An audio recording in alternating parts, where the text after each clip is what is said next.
She love me and she been waiting. Been fighting hard for your love and I'm running thin on my patience. Needing someone to hug, even took it back to the basics. See what you got me out here doing? Might have threw me off, but can't nobody stop the movement. Go, left foot, right foot, levitating. Pop stars, do a leap of baby. I had to lace my shoes for all the blessings I was chasing. If I ever slip, I fall into a better situation. So catch up, go put some cheese on it, get out and get your bread up. They always leaving me far, but you run together. Weight of the world on my shoulders, I kept my head up. Now baby, stand up, cause girl, you want me, I want you, baby.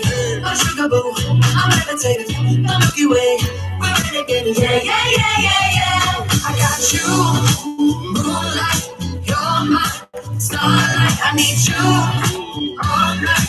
Come on, dance with me. I'm levitating. You, moonlight, you're my starlight. I need you all night. Come on, dance with me. I'm levitating. You can fly away with me tonight. Beautiful, yeah, yeah, yeah, yeah. You can fly away with me tonight. You can fly away with me tonight. Baby, let me take you for a ride. Yeah, yeah, yeah, yeah. It's like a rocket with your blast off, and I'm feeling so electric, that's what I saw. And even if I wanted to, I can't stop. Yeah, yeah, yeah, yeah. My love is like a rocket with your blast off, and I'm feeling so electric, that's what I saw. And even if I wanted to, I can't stop. Yeah, yeah, yeah, yeah. You want me, I want you, baby. My sugar boo, I'm levitating. The Milky Way, we're renegading. I got you, moonlight, you're my starlight. I need you all night. Come on, dance with me. I'm levitating. You can fly away with me tonight. You can fly away with me tonight. Baby, let me take you for a ride. Yeah, yeah, yeah, yeah. Take you for a ride. Yeah, yeah, yeah, yeah. I got you. You're my starlight. I need you all night. Come on, dance with me. I'm levitating.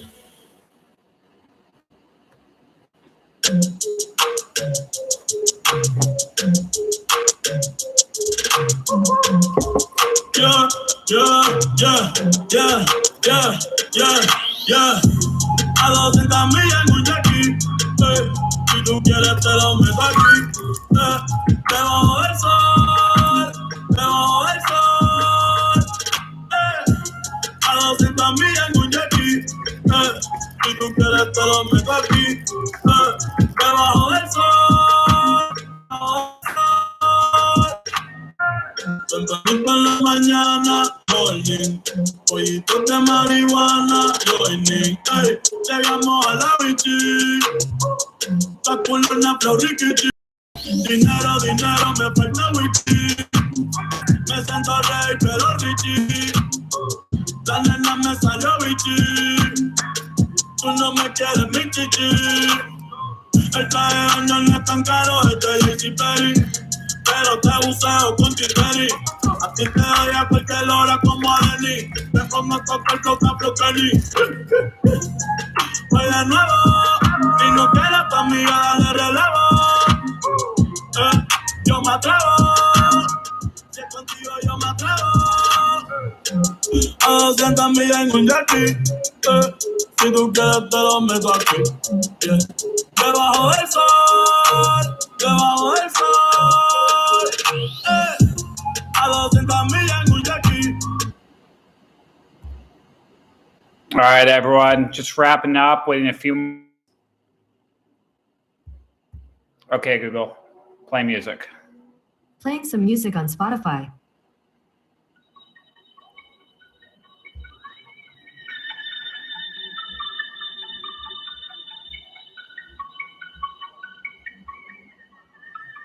And it still ain't a goddamn thing they can tell me. What could compare me to dumping? Eat a piece of this bread, put in wake up, cake up. Walking in the form of my elders. I'm glitter. Bitch, don't I look like a pharaoh? Fucking storytale, nigga, pull up. Shit and piss on your head, nigga, clacking. Grab my check out the mail room. Billboard, baby, do a leap and make them dance when they come on. Everybody looking for a dance floor to run on. If you wanna run away with me, I know a galaxy and I can take you for a ride. I had a premonition that we fell into a rhythm where the music don't stop all night. If you're feeling like you need a little bit of company, you met me at the perfect time. I want you, baby, my sugar boo. I'm levitating, my Milky Way, we're renegading. Yeah, yeah, yeah, yeah, yeah. I got you, moonlight, you're my starlight. I need you all night.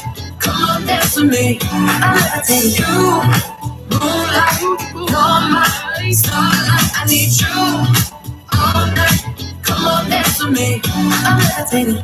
I'm one of the greatest, ain't no debating on it. I'm still levitated, I'm heavily medicated. Ironic, I gave him love and they end up hating on it. She told me she loved me and she been waiting. Been fighting hard for your love and I'm running thin on my patience. Need someone to hug, even took it back to the basics. You see what you got me out here doing? Might have threw me off, but can't nobody stop the movement. Let's go. Left foot, right foot, levitate. All the blessings I was chasing. If I ever slip, I fall into a better situation. So catch up, go put some cheese on it, get out and get your bread up. They always leaving you, fathers, you run together.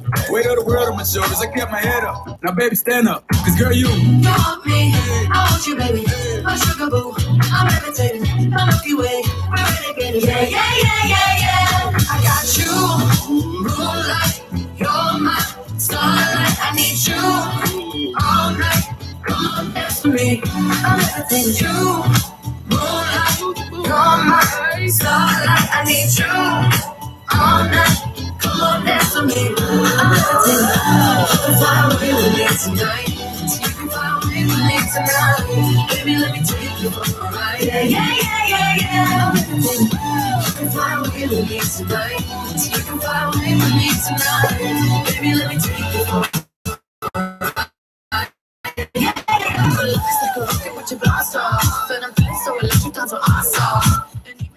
All right, everyone. Welcome to the third installment of 101 PM Lessons Clubhouse Talks. I am super stoked for our lineup today.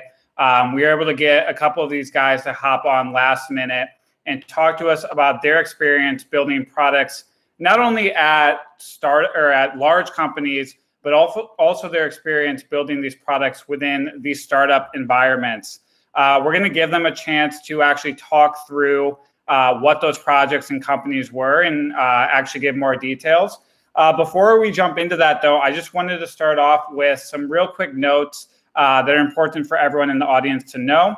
The first thing to note is that these Clubhouse talks are recorded. So we cast to LinkedIn and YouTube. So just know that if you come on stage at any point, you are consenting to basically being recorded for audiences. The second thing I just wanted to bring up is that we do these talks every Thursday at 5 p.m. If you or anyone you know in the product industry or just tech industry in general is interested in listening in, be sure to follow either me or any of these speakers if you want to see future events. A couple quick shout outs. We always do our live streams across multiple platforms just so we can be inclusive to people not on Clubhouse or unfortunately all of our Android users out there. It sounds like Clubhouse is going to drop an Android app in the coming months, so hang tight in the meantime. But thank you to everyone that's joining. We're already seeing some activity on the LinkedIn Live feed. I'm actually seeing Liz is mentioning we have auto closed captions, so I'm going to turn those back on based on her recommendation. We have a few other people giving shout outs, so great to see everyone coming online. With most of these events, the room tends to ebb and flow over time. Look for it to kind of get bigger or smaller throughout the talk, but we're super excited to be there. So on that note, let's dive into the topics today. So we're going to go one by one through our moderator list and actually talk through who each of them are. I'm then going to do about 20 minutes of questions that I've had pre-prepared for all of our moderators. And then we're going to actually open it up to the audience. So any of you that want to come on stage, ask a question of your own, feel free to raise your hand and we will bring you on after. So at a high level, just wanted to give some brief updates on who we have here on our stage today. The first is Matt Faustman. Matt is the co-founder and CEO of UpCouncil. He'll talk more about what UpCouncil is. They were acquired by LinkedIn just over a year ago, and he now oversees the service marketplaces at LinkedIn. Next, we have Tommy Fang. Tommy is the co-founder of Eureka Surveys. It's the #1 survey app. Go download it now in the App Store. They grew from 0 to 1 million users in under a year with zero marketing budget. So it'll be awesome to hear from him about that. He also is a former employee of Coinbase as well. So for all of you crypto fanatics out there, Tommy, follow. And lastly, we Nitin Jolka. Nitin was actually an early employee at Bizzo, which again was acquired by LinkedIn. And he now is a director on our LinkedIn marketing solution. So as you can tell, this is a great panel we have today. And without further ado, I'm going to hand it off to each one of them to give a little overview. So Matt, let's start with you.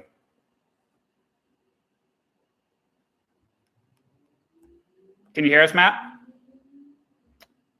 There's a little mic in the bottom right corner, by the way, if you're struggling to speak. Sorry, Alex, can you hear me? Yep, we can hear you now.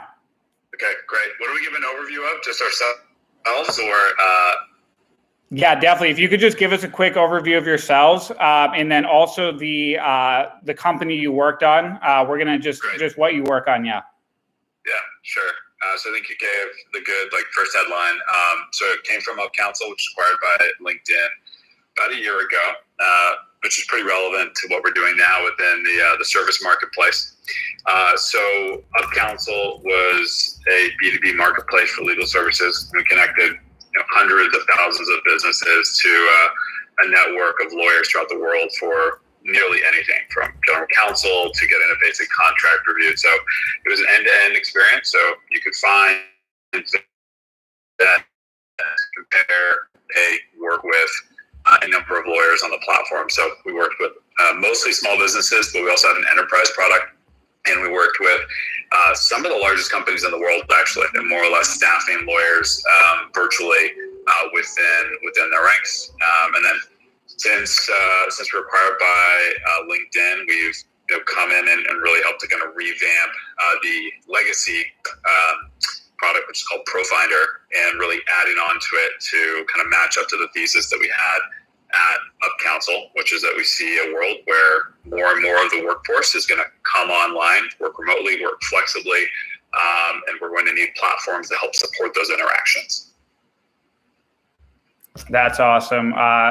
Excited to dig deeper sort of in your journey, and we will have a chance in the questions to go through some of that, but that's an awesome background. Super excited to have you here, Matt. Tommy, it looks like you're next on the stage, so you want to give a quick overview of your work? Sure. Thanks for the intro, Alex.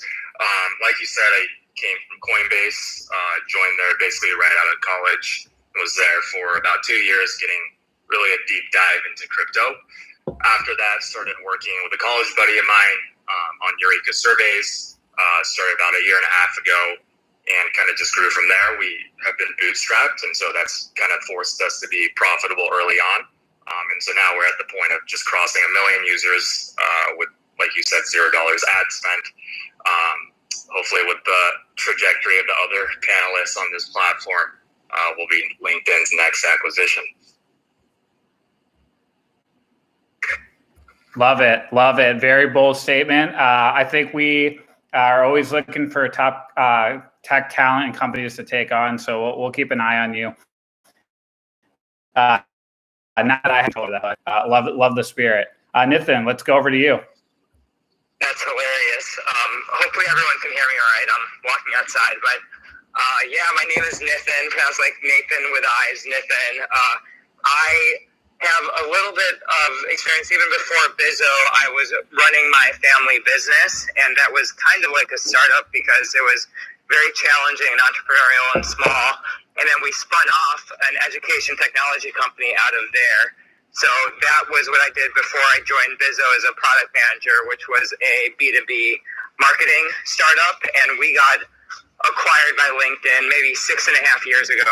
And so today, the head of our advertiser and developer experience on LinkedIn Marketing Solutions. Great to meet everyone. Awesome. Well, thank you everyone for the intros. As you can tell, this is really like a loaded topics here. one thing that I thought was very unique as I was reaching out to each one of the moderators on this panel was that they've all had experience working in both, smaller startup environments, literally growing some of these companies from 0 users to millions. And they've also worked at larger companies. So the first question I wanted to actually ask to the panel was, if you all could give a description of how building and launching products, how that actually changes, generally speaking, from a startup to a large companies. What are some of the biggest differences that you all see? And feel free, any one of you, to jump on who feels comfortable answering first. Yeah, I'll get us started here. So I think a lot of it is the same in my experience. You're trying to build the best products you can, deliver, they achieve success. So I think fundamentally it has seemed the same to me. I think some of the big differences when I was at Bizzo, we had no business operations or product marketing and, business development, data science, like there were user research. There were a bunch of functions that I didn't, frankly, even really know existed until I joined Bizzo, until I joined LinkedIn and started learning more about them. So what I've found is there's a lot of expertise in each of those functional areas that I've learned a ton being at the larger company. I think the benefit I've seen at the smaller companies has been being able to go really fast, fewer stakeholders, make decisions faster. But the big company, I think the big benefit in my experience has been the scale of impact. So those are some of the differences that come to mind for me. Yeah, there's definitely some similarities, right? I think your process as a product maker or a product leader is similar, right? You're still creating assumptions through data, through users. You're crafting, how are you going to accomplish it? You're executing on the product, you're testing, you're learning, you're iterating. I think all of those motions are very similar, and I think to Nitin's point, it operates at a different speed. I think one of the things that at least I've observed, and I haven't been, in a large company as long as Nitin has, but there's a couple of things that you introduce into the equation at a larger company, and I think that it can be boiled down to like just have a number of additional influences on the process that impact how you operate as a product leader. So an example here, I think, is when you come into a larger company, the things that were your primary focus is like KPIs or your major priorities within that startup, those are going to change now to be that of a larger company. Sometimes those are very aligned and sometimes they're very misaligned. Hopefully there's some alignment that, especially in the case of like an acquisition, but those are going to be kind of very different of what's driving the bigger company than what's driving the smaller company. Smaller company, it can be more about user adoption. For a larger company, it can be more about revenue. So I think that those are certainly important. And I think the next thing is actually risk tolerance. I think that's something that, as a small, scrappy company, you're willing to take big risks. In fact, that the ability to take those big risks is why you grow fast. I think they epitomize what a startup is. And larger companies tend to not have as much of an appetite for those risks, and so as such, those are going to really change your roadmap inside of a large company versus at a smaller startup. Yeah, I definitely echo what Matt and Nitin have said. I think for me, one thing that's been really nice about going from a 1,000-person company to less than 10 people right now is being able to wear many hats. And I would say it's probably not a advantage for everyone, but me personally, I like working on different things every day, sort of being the product role, but also doing engineering, doing sales, doing marketing. And so I get a lot of enjoyment out of that. And that just wasn't something that I could do at a larger company. Yeah, that's great to hear that back and forth. I've only really worked for large companies, so I'm always intrigued to hear how that can change in a smaller company environment. I think sort of like a good like follow up and more specific question I have from that for each one of you that have worked in these early stage companies or founded a company is when I've been at, whether it's Dell, Intuit, LinkedIn, there's always like millions of users to choose from, right? And you have these strong UER partners that can like set up research and you can immediately funnel people in to get feedback. When you're first launching a product, how do you actually like get in touch with those first users, and how do you actually derive that feedback when you're literally starting from nothing? Is it picking up the phone and like actually calling people? Is it like checking, what email they input and sending them an email? I'd be really intrigued to hear how you all do that in a small startup environment. Yeah, I can actually take this one first because so when Eureka was started about a year and a half ago, Kirby and I had a bunch of ideas up on a whiteboard. We're exploring a lot of them. We're like, hey, it'd be great if we could have a way of validating some of these ideas before we go out and go too in depth in building them. And so we built Eureka sort of as a tool for ourselves, and it ended up just getting the most traction out of anything that we built. I think we saw maybe like 10,000 users sign up for I think the first week, and so we're like, hey, let's just pursue this. So we scrapped everything else, founded Eureka, and we've kind of been on a journey ever since where we dog food our own product. We're trying to essentially connect researchers, so people that found companies are trying to validate products or ideas, and consumers directly. And so we've managed to build out one side of the marketplace really well. We just crossed 1 million users, and so now we're just sort of looking for more companies to how to get your feedback super fast and have them try out our platform. The way we charge right now is we charge $1 per response, which is definitely on the lowest end of any sort of customer acquisition source out there. And we see a lot of really positive feedback from people using this to talk to early customers. Tommy, who is your like quintessential user for this? Like, who are the people you're actually trying to get in touch with? Yeah, good question. So most of our users are general consumers. So if you're looking for doctors or software engineers, they're not going to be on the platform. That would be a better use case for usertesting.com or GLG if you're trying to get really specific. We're really just going for the general consumer audience. And so if you need a really fast response within an hour, you're trying to A/B test the screen really fast, or you're like, hey, what do you think about doing telehealth for dermatologist, which is a recent use case that we saw. You're able to get really quick answers within 30 minutes to an hour. Right. So but what about the people that are actually creating the surveys to get them answered? And more or less like segmentation, like who is the core user on the survey end, not necessarily the people answering the surveys? Got it. Yeah. So it'll be startup founders that are pre-product market fit, that are sort of looking for a market to target, and they're just trying to get some early feedback.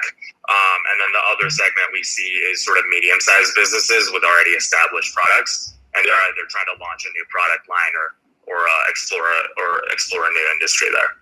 And where have you found is like the best place to find them? Like where do those? I mean, I'm sure a lot of people on here can answer this because they're founders themselves, but like where do those startup founders hang out? Yeah, so that's a great question. This product is still early. We're still trying to figure out what the best market is. But we have been targeting a lot of incubator programs that have a lot of startups actively going through this process. We've been targeting Product Hunt. We've been targeting Hacker News. So sort of, any places where founders tend to congregate. Yeah, that's awesome. So just in those questions right there, it's sort of intended to like answer the question from my point of view. Like, I think that process that you all have gone through is exactly how you go about finding your early users, your early feedback, and maybe even like how you get your first 1,000 customers. Is if you have a really good archetype for your ideal user, could be right, could be wrong, you just go and figure out where they hang out offline and online, and or offline or online. And go and bombard those places, and see if you can start to pick off 1, 2 10, 20 people from those particular locations and bring them into your application. You'd be surprised how receptive some people can be to just a message of like, hey, saw you interacting in Product Hunt, etc. Would you mind checking out my product? So that's actually how we started as well, where we were trying to get small startups and SMBs to come in and actually hire lawyers. We were going off of the typical places where startup founders hung out. Acquiring lawyers wasn't really a big issue. That was really mostly through word of mouth. We were able to do that, but that's where I found a lot of other startup founders having success is they just know their user type really, really well, and they know where those people are hanging out, and then they just go. Yeah, that was super interesting context, and didn't mean to plug Tommy's company, but I guess I kind of inadvertently did. So I guess if you are a startup founder yourself, obviously it sounds like Eureka is a place, and I love some of the tips Matt had on actually finding founders and users where they're actually at. Okay, I kind of want to make this a little more fun before we start to open up to the audience, and I would love to totally like switch it up. I think part of what makes startups so exciting is there's a lot more chance for randomness and for just unexpected things to happen. So I would love to hear from some of you of like, what are some of your like craziest stories you have from founding or working on your startup? Anything that happened that just like really blew your mind and was just like a story you always tell when you like reflect on what the experience been. The more fun and great, the better.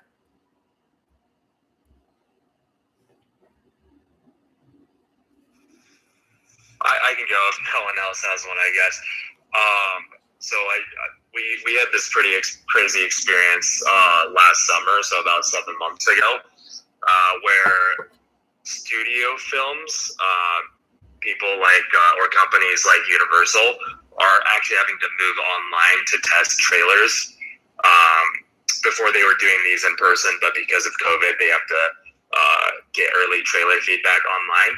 And so Universal was actually running a couple surveys with us where they were testing out different trailers. And they had this trailer for this new movie, and one of our users saw it, and it got leaked somehow, and they had a water stamp on it, or a watermark on it. And so they were able to identify movie testing online. And so we got into like this giant sort of legal entangle with them, where we were trying to protect user privacy, and they were sending their lawyers, and they're like a multi-million-dollar company. And so that it was crazy, but it was just like you wouldn't expect surveys to get involved with the movie industry, and because of COVID and the way they have to do testing right now, it was just this huge entanglement over the summer, and definitely a big learning experience. Yeah, that's definitely sounds pretty intense and stuff. I guess, Matt and Nitin, just to like maybe like narrow it down a little bit, were there ever any like features or like bug ramps or like anything that just happened throughout that process where it was just like, you guys were in scramble mode trying to, keep the app running or anything like that? Chime in there. So I think one thing that happened to us that I think goes into that territory is, so within the legal industry, there's a number of regulations around fee splitting with lawyers, and these were created 50, 60 years ago, so they didn't really contemplate the idea of like credit cards or payment applications like Stripe, Venmo, etc. So they're super outdated, but bar associations still love to like flex their muscles here to kind of control the industry. It's a little bit like a medieval trade guild in some ways. So anyways, we had been, in light of all this, been working with bar associations proactively, New York, Florida, Texas, and we've been working with California. And this rogue group that's for the California bar wanted to flex their muscles, and the date was about 5 years ago. The day before the 4th of July holiday, they sent out a letter and emails to thousands of California lawyers on our platform that basically said, "Hey, we have investigated you for your use of up counsel. we haven't found anything wrong with you, but we reserve the right to continue to investigate you at any point in the future. So we're closing this investigation until further notice. So completely dick move to do this. And they wouldn't respond to any lawyers. They wouldn't respond to us.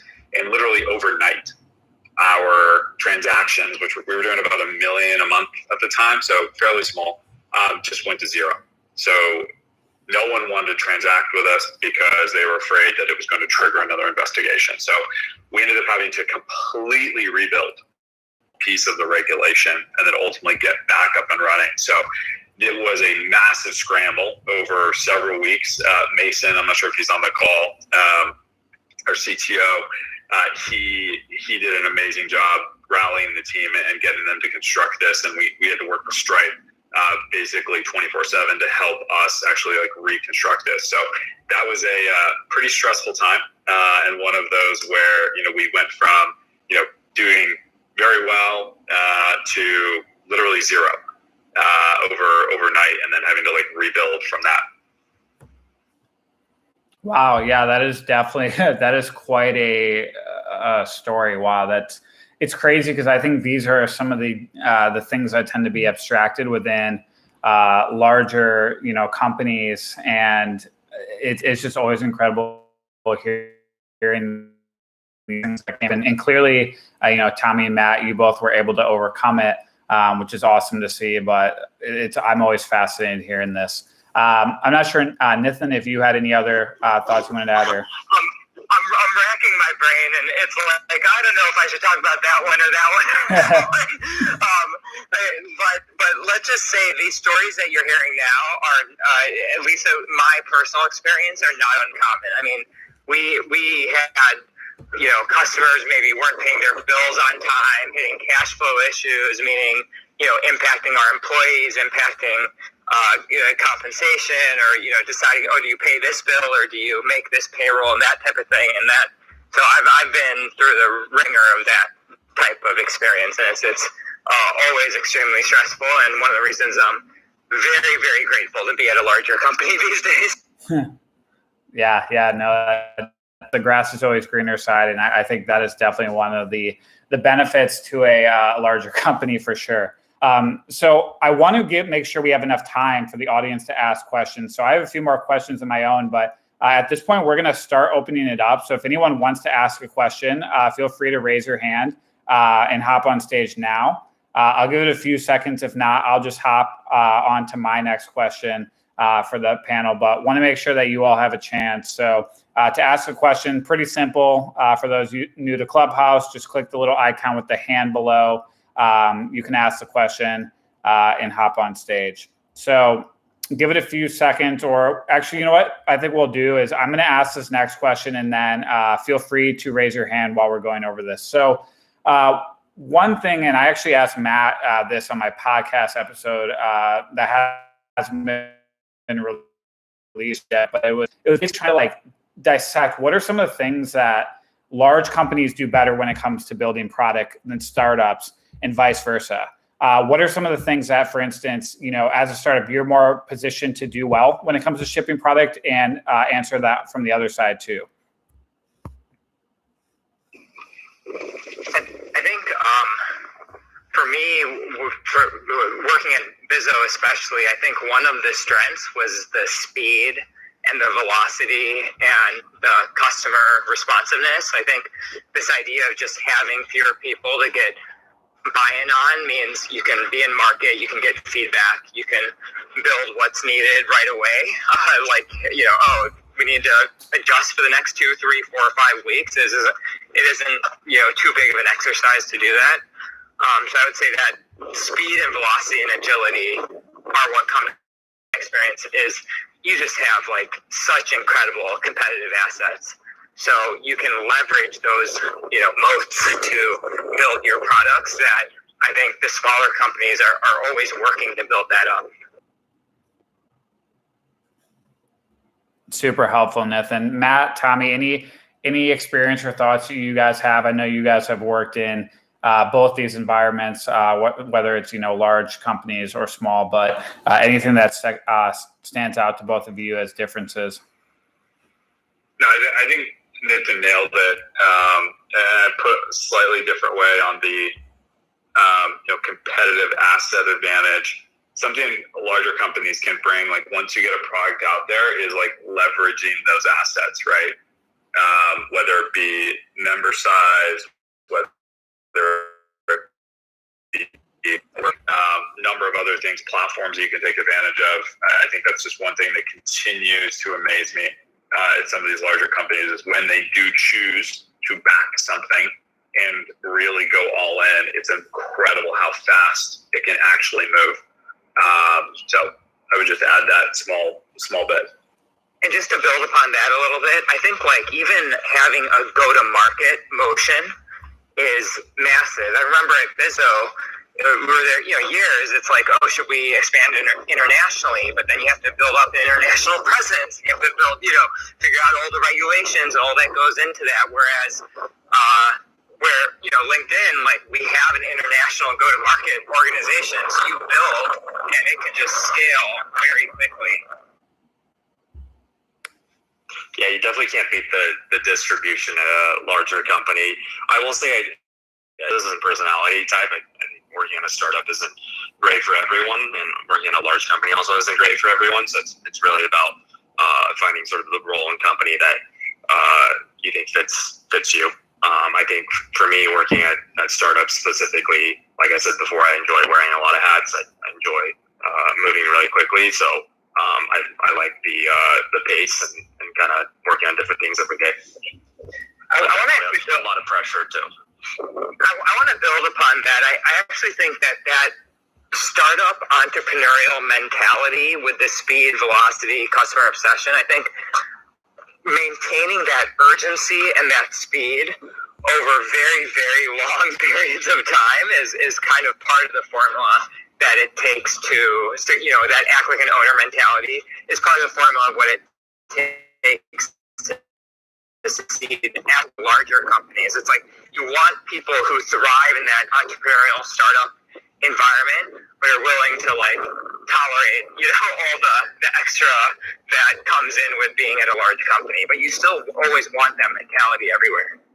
Yeah, I think it's just hard to get if there's not that equity component there. Because, you guys went in through acquisitions, but just being there directly, no matter what you do or how hard you work, the company isn't going to pay you significantly more. Whereas for a startup, you're directly responsible for your success. But I totally agree with what you're saying about just like a long-term marathon sort of thing for startups. I'm actually wondering how you guys felt when the acquisitions did happen, because I just looked up your guys' companies on LinkedIn. It seems like you guys worked on them for a while before the acquisition actually happened. It was the most magical culture and company that I could have worked at or think about. It was such a special place. I felt connected to everyone. I knew everyone. We were all working together across sales, marketing, product, all the different functions, engineering, UD. And so getting acquired was hard. I didn't choose to work at the new company, even though it would have been my dream company. It was a hard transition for me to get used to like the new environment and to lose some of what was special about Bizzo. But over time, I've definitely come to deeply appreciate being at LinkedIn. But that first transition was quite hard. Yeah, and I think from my end, I'm still kind of going through the transition. So Nitin has a few years on me. I think that when we were first exploring the acquisition, one of the things that was really important was the cultural lineup between the two companies, and I think that we clearly found something that really aligned between the two. But I think there was a real readjustment to the speed component when we got into LinkedIn and really started to move. It's this feeling of going from 100 miles an hour to 25 miles an hour really quickly. And that's not necessarily not a knock by any means on LinkedIn, but that's just the difference between going from a small company into a large company. It takes longer to make decisions. So I'm just now starting to get used to that and how to operate within this kind of new world. But that was the biggest difference. The culture piece was great. And I think we found a really great home for Up Council, but I think there was definitely an adjustment to like the speed. Yeah, that's interesting. Again, hearing this from the other side. One question I'd love to ask on top of that, right? So I follow this newsletter. I highly recommend everyone. It's called Charter. They basically do like data stories. And one thing that they shared this week was that, the title of it was "The Entrepreneurial Spirit is Alive." And they talked about how, new business applications are really up right now, with COVID, and basically these markets in society. And so as people who have obviously at one point or another seen successful startups or founded your own, are there any spaces or companies in particular that you all find exciting right now, for maybe anyone in our audience that's looking to join a startup, whether it's in product or another role? Like, is there any industry in particular that feels very ripe for disruption? Are there any companies that you're like, wow, that startup would really be a great place to, sort of launch your career? Have any of you been keeping eyes on that and have any thoughts for the audience?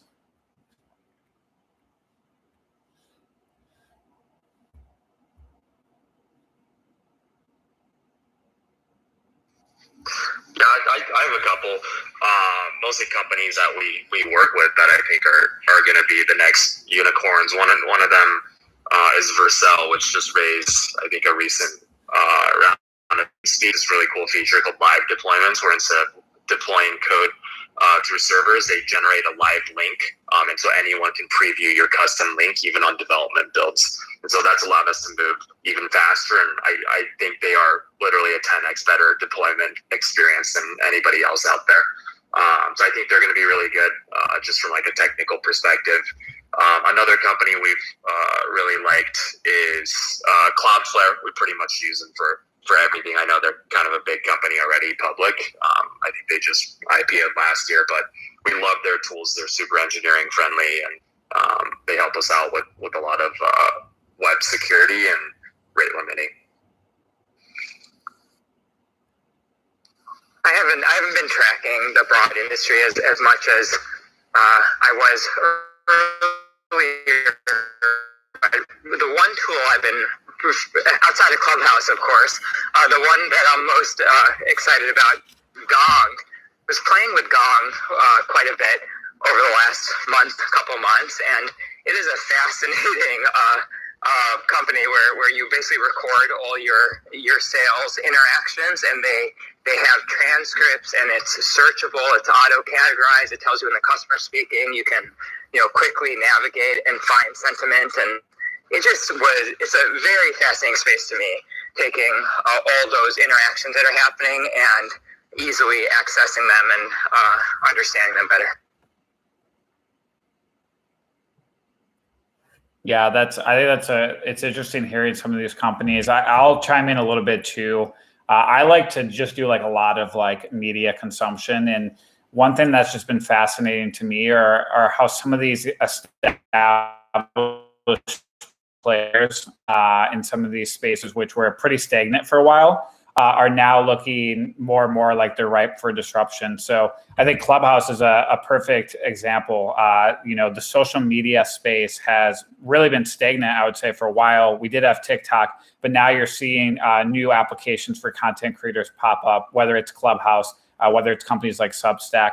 I think finance is extremely fascinating right now. What we're seeing in, the cryptocurrency space, everything that we're seeing with sort of Robinhood, democratizing access to finance and what that means, both good and bad, for markets is extremely impressive. And I think there's a lot of companies in those space for anyone that's looking as well.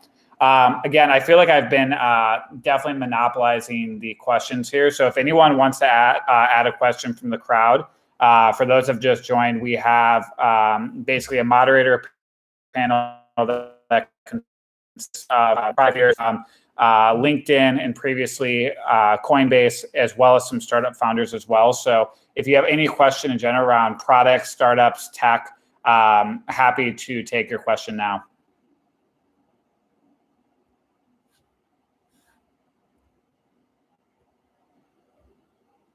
Anyone want to add? All right, we have Abe. What's up, Abe? Abe's hopping on the stage now. Oh, sorry, people have been trying to join. I just forgot to press the button.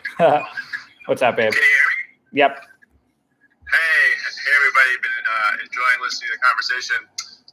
One question I have for the speakers is, what makes a product team really hum? Like, what's been your best experience with a team that was really humming, and what were the dynamics of the team, the makeup of the team, the folks on the team that really made it work well?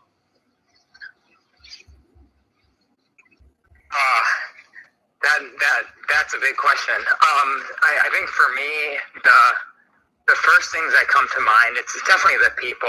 The core functions I think about are product, engineering, design, or if it's more API focused, and BD or more partnership focused.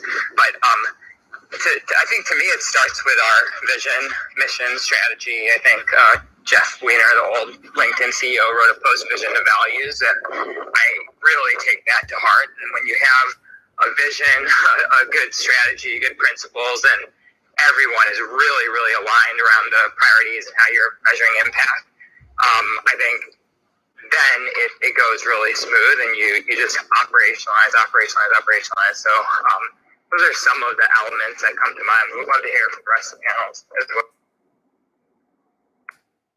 Yeah, the people piece. No matter the tools, the structure, organization that you try and put in a team, it really comes down to like who the individual components are of that team.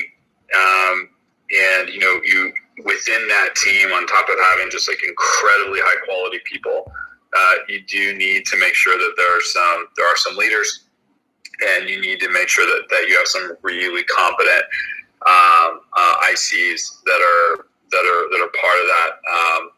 And then to Nitin's point, you have to give them direction, right? It can just be some goalposts that they can work within, and they can be creative, and they have the energy, they have the space to really run.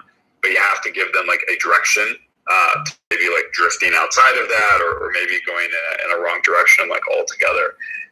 But you'd be amazed with such like simple components, simple in theory, hard to actually like put it all together.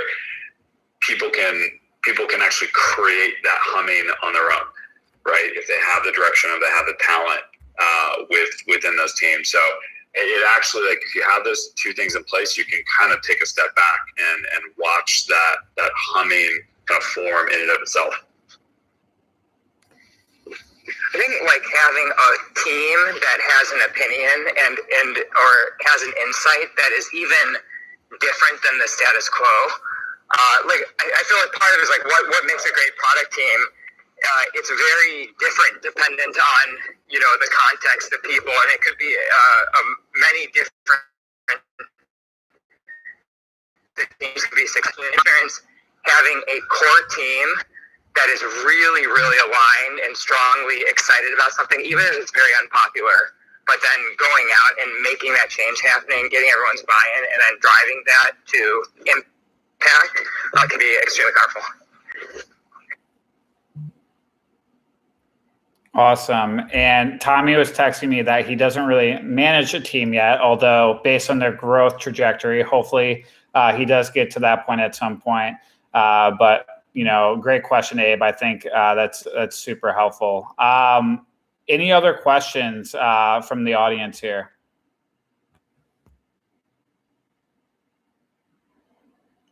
All right. Well, so let's see. We got one from Robert. Robert, how's it going, man? Hey, can you guys hear me? Yes, we can. Cool. Startup practice that you wish you could apply to larger companies that they're not doing today?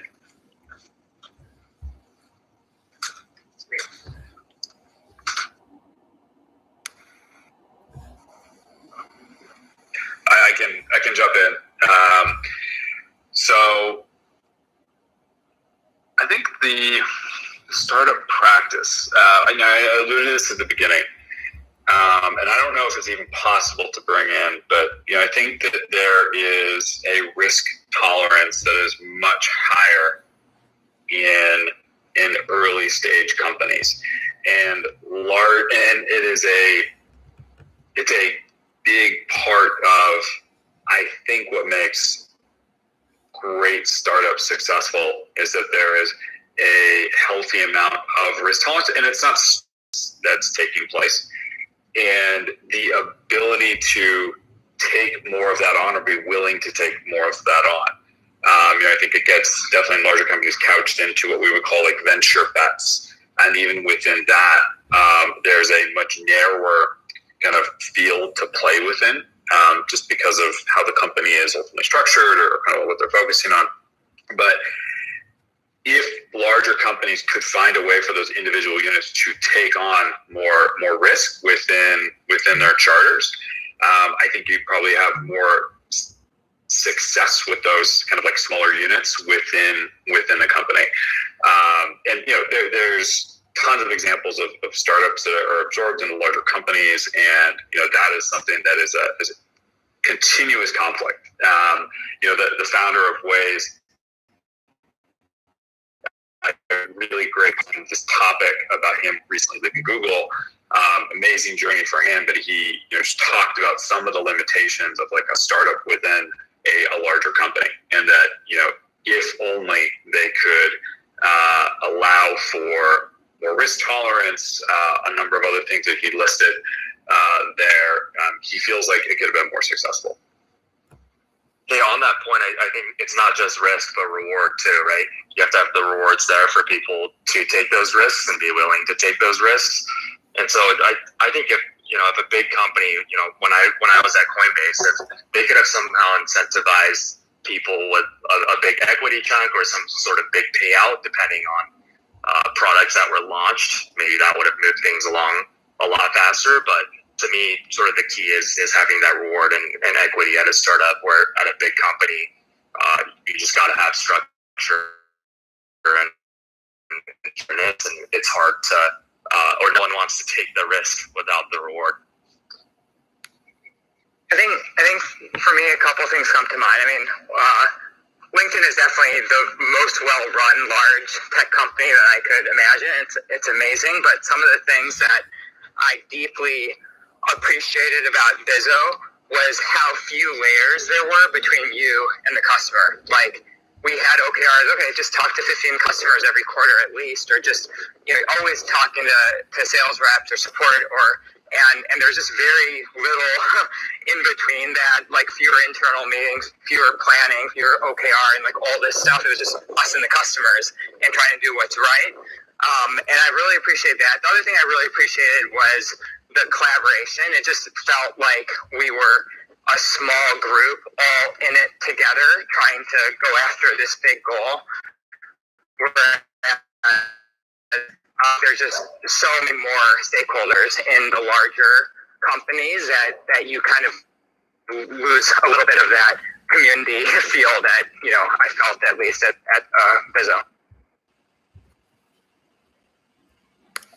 Awesome. Love the question, Robert. I thought those were some really good responses. Jasper, you want to ask a question? Hey, thanks for inviting me to the stage. Yeah, I appreciate you guys doing this. I think I've jumped in on a few of these conversations. I came in a little late here, but yeah, I was just wondering, I saw a lot of faces from LinkedIn. How do you guys, just a little bit of context, I'm a co-founder of Good Time. We have an HR tech product as well too.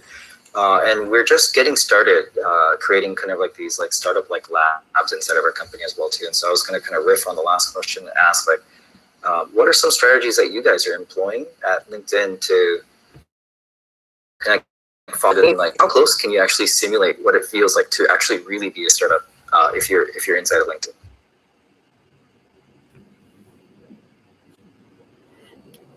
Matt or Nathan, you want to take that one? I know you guys are both obviously managers, so I'm sure you could speak to the culture. Otherwise, I can try to say some things on what I've seen day to day. Go ahead, Alex.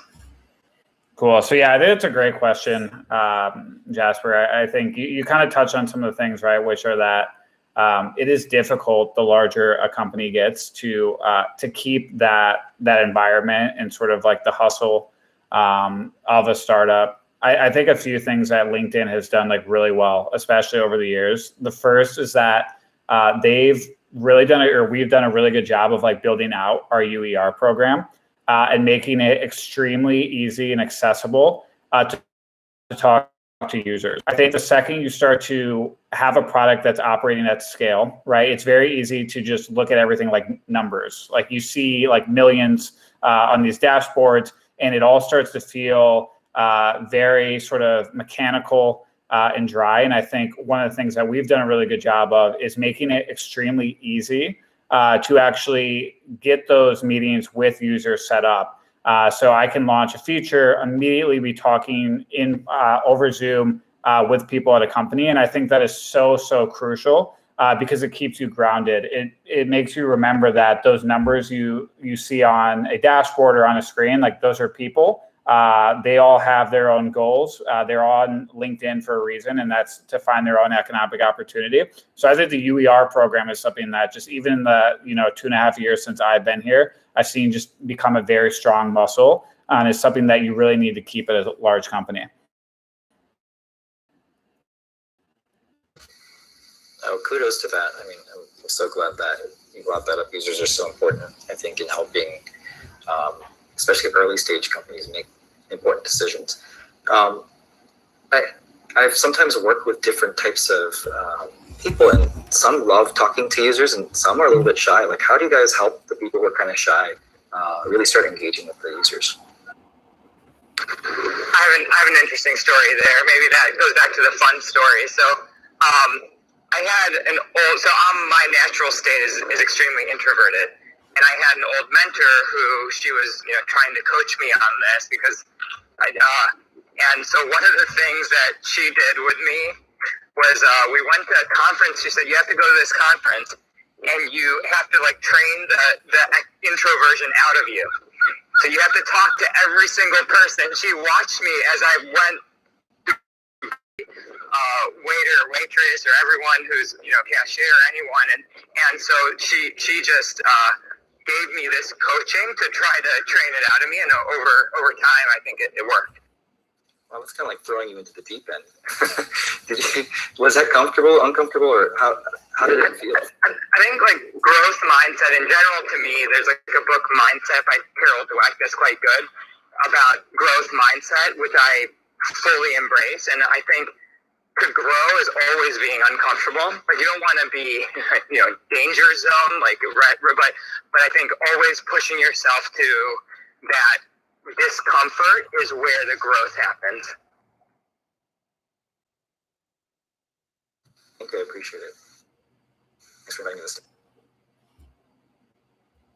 Yeah, love that question, Jasper. It's been that I think every company eventually faces, right? And that's sort of the irony is you start as a startup and eventually if you're successful, right, you do become that large company, which is the goal, or become acquired by a company, which was the case, with Matt's company and some of the companies Nathan has worked at. So love that question. Cool. So I know we're getting to the end at 6 o'clock now. I appreciate everyone being able to hop on, especially on such a short notice. I found this chat to be extremely helpful.